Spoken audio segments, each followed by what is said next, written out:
Сверяйте часы по настоящему времени. Из Вашингтона Роман Мамонов.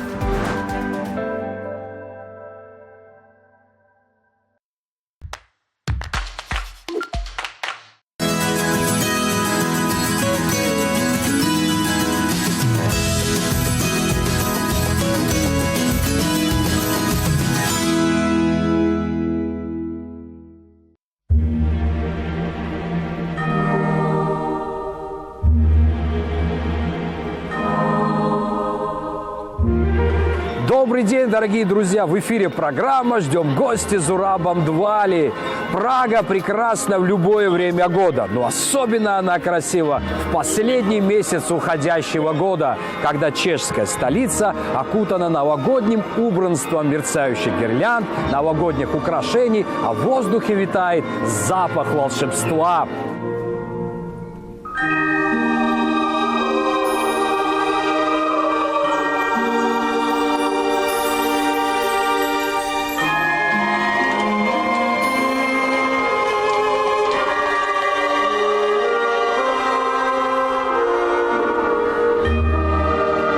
Рождественские праздники, погода в Праге очень теплая, морозы бывают крайне редко, а Староместская площадь выглядит очень нарядной.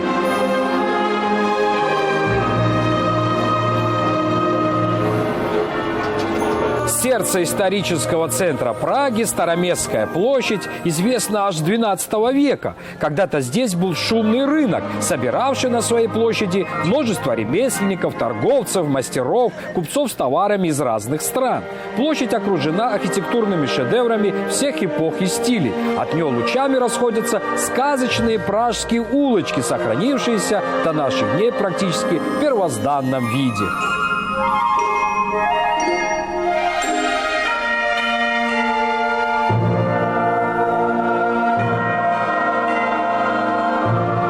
Самое старое здание на Староместской площади – это городская ратуша, построенная в XIV столетии. Ее башня в готическом стиле – самое известное сооружение чешской столицы.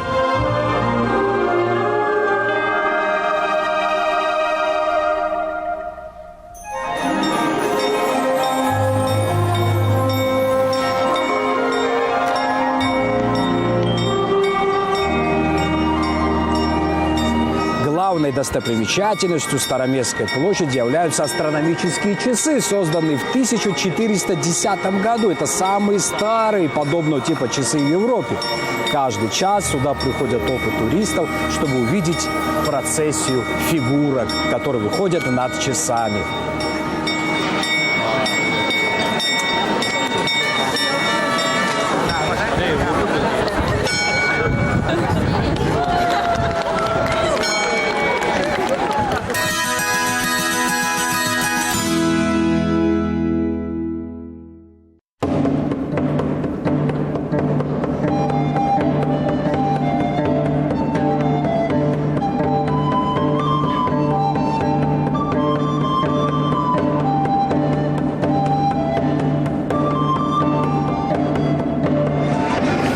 Отсюда, с башни городской ратуши, открывается фантастический вид и на Староместскую площадь, да и на всю Прагу.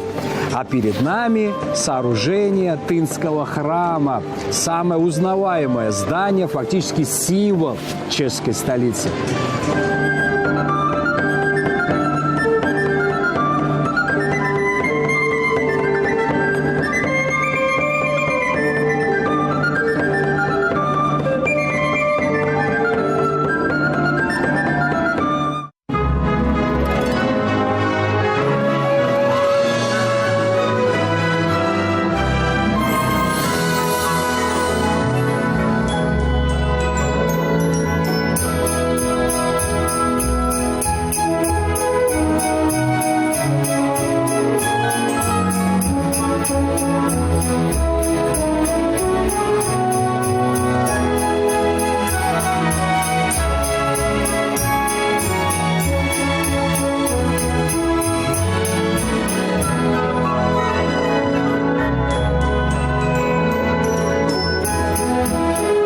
русский трденник, который обожают и взрослые, и дети. Побывать на Староместской площади, не отведать это лакомство, ну просто нельзя. А впереди нас ждет самая настоящая рождественская чешская кухня.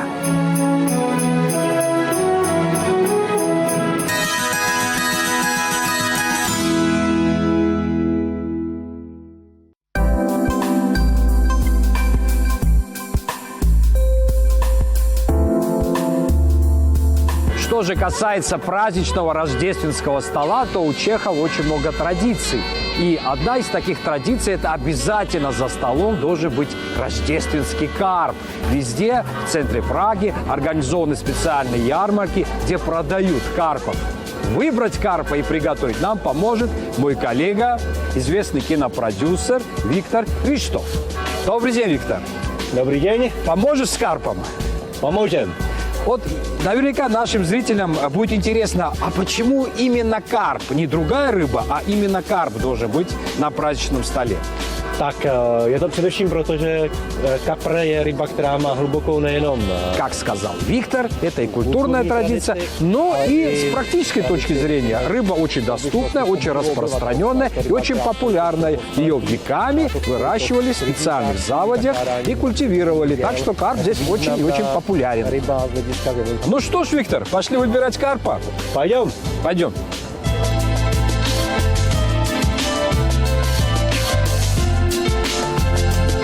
Здесь указано, какие карпы продаются. Да. Стандарт это... Смотри, это маленький карп. Ага. То не так маленький карп. Чуть больше. И рыба Великий карп. мелкие. И всегда большой это лучше, как говорит Виктор. Потому что у большого карпа мясо уже не такое плотное, не такое вкусное. Поэтому, как говорит Виктор, опытный человек, надо брать либо среднего, либо чуть меньше. Тогда и мясо вкуснее, и готовится быстрее. Я прав? Прав. Красавец! Красавец. Tak. Tak. Будем брать? Vezmeme ho. Будем брать карпа. Budeme brát. Tak děkujeme. Ano. Můžete nám ho... Tak ho nechte být. Давай. Jo. Окей? Je trošku větší, ale já myslím, že bude dobrý. Обязательно. Этого карпа специально для вас мы сегодня вечером и приготовим.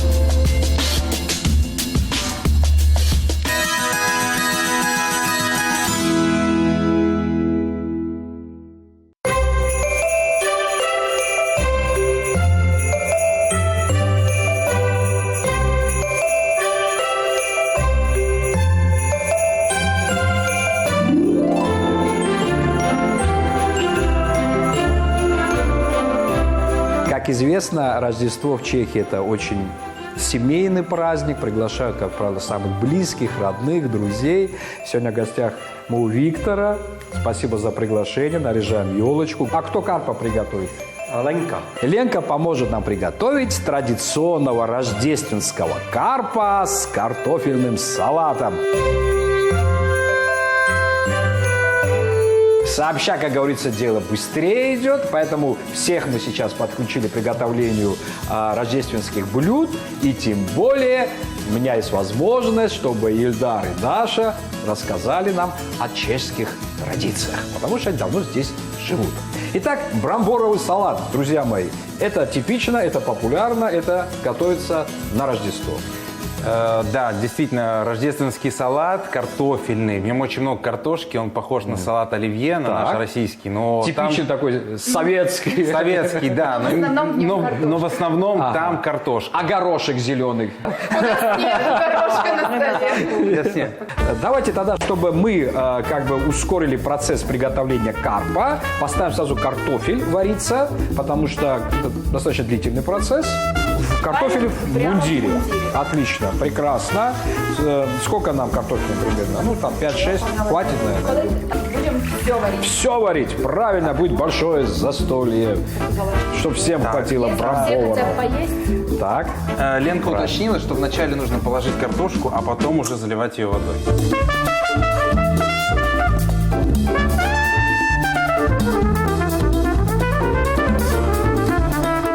Так, Даша, насколько вот и мои чешские друзья любят пошутить, что они карпа в основном едят на Рождество, это правда? Это правда. Карп рыба достаточно костлявая, Так. честно говоря, очень сложная в приготовлении. Ну и к вкусу тоже есть некоторые претензии. Карпа. То есть это чисто Это рождественская традиция, да, готовить да. карпа. Они специально выращивают для этого праздника, специально покупают, специально готовят. Когда карпа покупают, разделывают, чешуйку Одну. оставляют. Одну, да, оставляют ее на память, на счастье. Говорят, вот есть такое поверье, то, что в следующем году она может принести удачу. Она как серебряная такая монетка. Она очень похожа на серебряную монетку. Вообще чешуя очень сильно похожа на серебряную монетку. Раз у нас столько ингредиентов, которые напрямую связаны с нашим карпом, я думаю, мы с Дашей управимся брамборовым салатом, а вы начните готовить карпа. Это будет Отличная быстрее. идея. Отличная идея. И наше Я уже очень застолье голодный. скорее состоится в этом случае. Ленка нам покажет, как нарезать колбасу для брамборового салата. Но это должна быть обязательно куриная колбаса. Musí to být jenom kuřecí? Nebo jakékoliv? My děláme kuřecínu. Она делает Да. из курицы. Да. Хорошо. Ильдар, на вас с Ленкой сейчас самая главная ответственность – это приготовить карпа к рождеству. Я, честно говоря, никогда карпа не готовил, но рядом со мной Ленка. Да. Она точно знает, как его приготовить, ведь она настоящая чешка.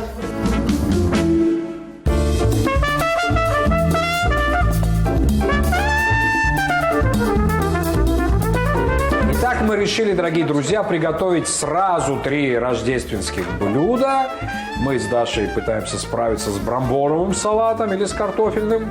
А Ильдар и Ленка будут сейчас готовить и рыбный суп, где у нас будет использована голова нашего карпа, и какие-то еще потрошка, да, насколько я знаю? Зураб, очень важный момент. Когда мы готовим суп из карпа, а именно из головы, очень важно вынуть глаза, жабры и снять всю чешую. Если мы этого не сделаем, то суп просто получится горьким.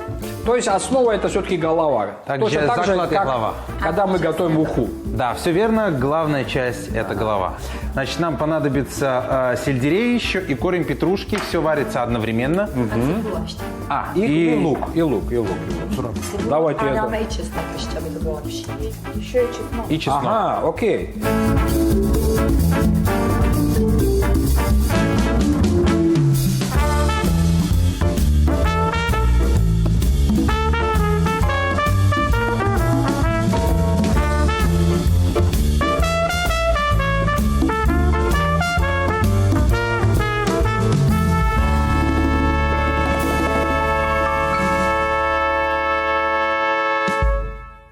Не молотый, крупный, черный. Крупный, да, не молотый.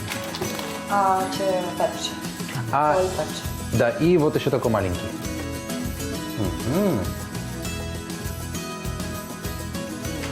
Tak, a zalijeme vodou. Všechno. Все, сейчас Заливаем всё. водой, и Давайте. все, начнется магия.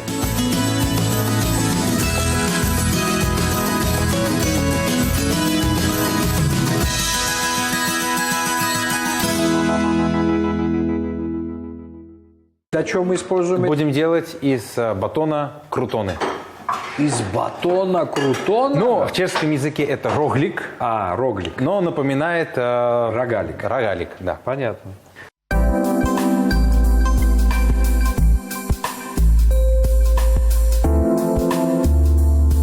Так, дальше. Так, дальше я сам.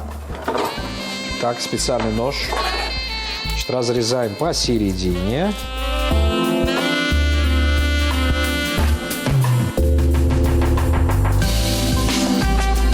Сообща мы готовим несколько праздничных рождественских блюд, дорогие друзья. Я готов помочь почистить лук. Спасибо, Зураб. Уже поздно, да? Встречи, джентльмен.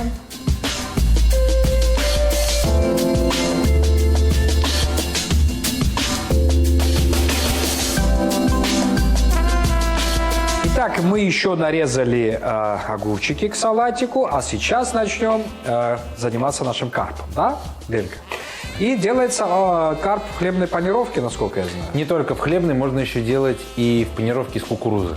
Из кукурузы. А мы сегодня с какой панировкой будем? Ленько, днеска будем поуживать. Мы смешаем. Смешаем. Прекрасное решение. Хорошо, давайте покажем, как мы это все будем делать нашим телезрителям. Так, пшеничная гладкая мука, действительно. Гладкая. Ну, вот у них гладкая мука. Ну, бывает. Кстати, мелкого помола. Мелкого помола помогла Даша, наконец-то.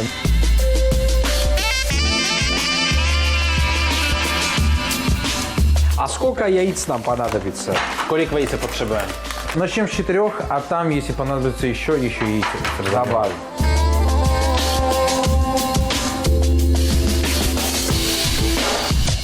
Надо посолить рыбу.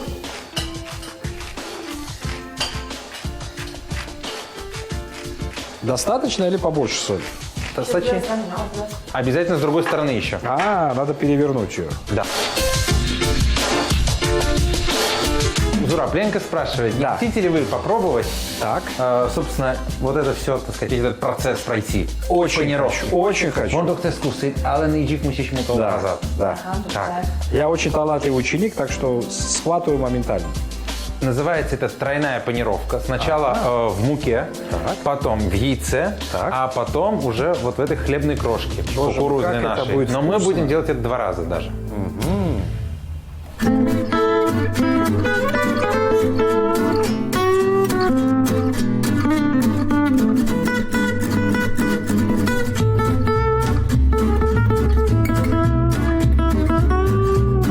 Ну что, я готов повторить вслед за Ленкой весь этот прекрасный путь панировки. Зура, посмотрите, она обращает внимание на то, уже как она держится. Крепче. Да, именно вот поэтому все это повторяю. Теперь она держится крепче. Можно прям взять руку и есть сырой. Нет, сырой не надо. Хорошо. Вот он, кусок. Сперва выкладываем в муку, да? Все верно. Вываливаем в муке. Вот так вот, хорошенько. Не жалеем первоклассную муку. Потом идем сюда, где у нас яйцо. Так. И ну и, конечно же, третья завершающая стадия. Так, хорошенько вываливаем уже в нашем кукурузной и... Хлебной крошки. молодец, браво. Я думаю, достаточно. Достаточно, так.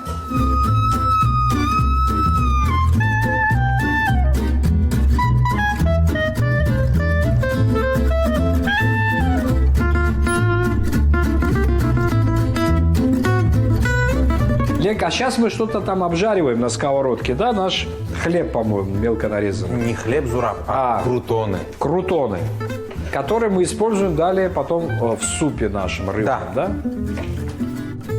Хорошо, у нас осталось буквально 2 куска или 3 я доделаю, а вы займитесь картошкой. Так, надо картошку почистить.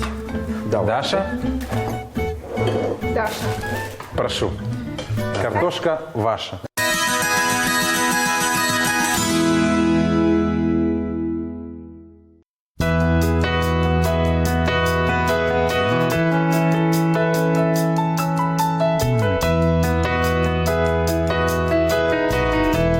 И сейчас, когда наш супчик сварился, мы вытаскиваем, да, эти ингредиенты оттуда? Да, мы сейчас будем просаживать суп. Процеживать суп. Прекрасно.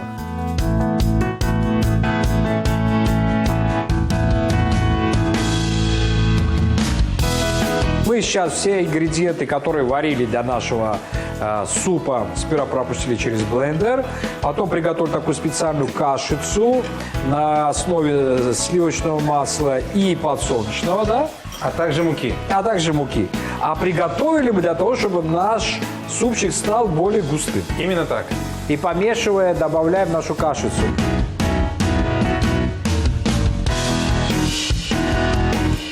Добавляем туда экзотических специй. Я представляю, как это будет вкусно. Супчик практически готов.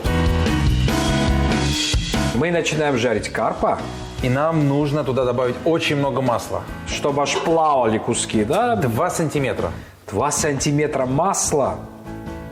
Ну что, если хозяева не экономят на масле,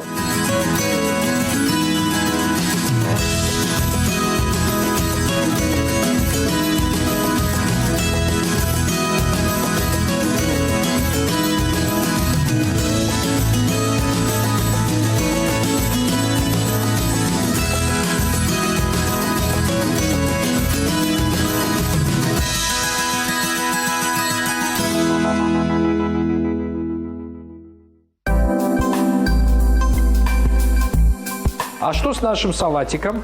Брамборовым. Салат наш уже Даша, нарезан. доложи, как наш брамборовый салат. Докладываю, колбаса готова. Молодец. Картошка готова. Молодец. Огурцы готовы. Ну, не девушка, а золото. Размешивать мы будем в отдельной посуде, потому что делается это все не по граммам считается, а на глаз, по цвету.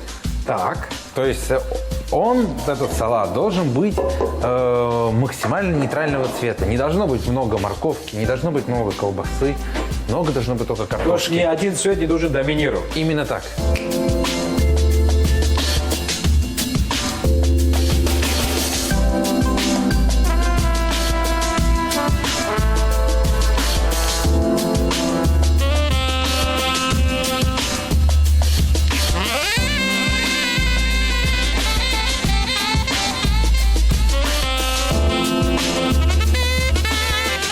Вот она, столовая ложечка горчицы. Так, и размешиваем.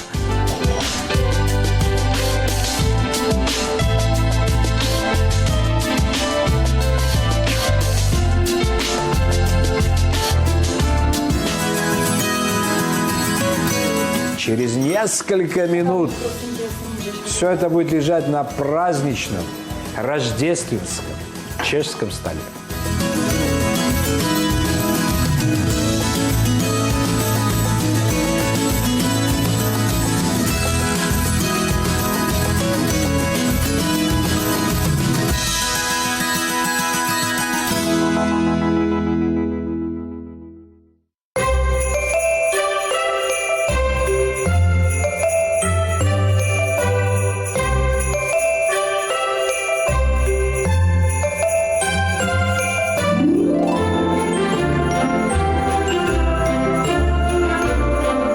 И вот так потрясающе, дорогие друзья, выглядит настоящий чешский стол, праздничный, рождественский.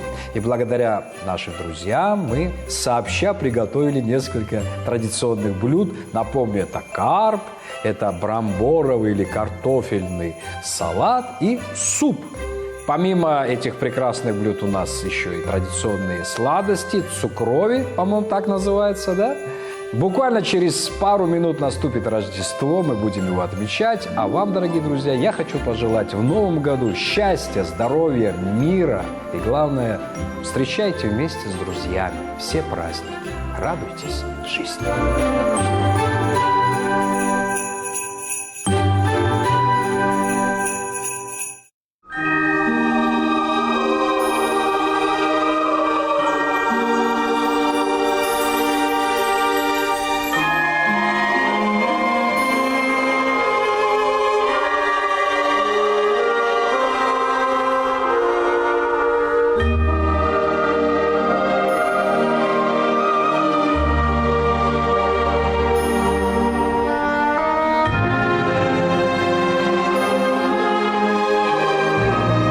Прага действительно прекрасна в эти рождественские дни. И существует поверье, что если хоть раз ступить на эту землю, то обязательно еще раз сюда вернешься. Я еще раз хочу вас поздравить, дорогие друзья, с наступающим Рождеством, Новым годом. Но на этом наша программа подошла к концу. Всего вам доброго!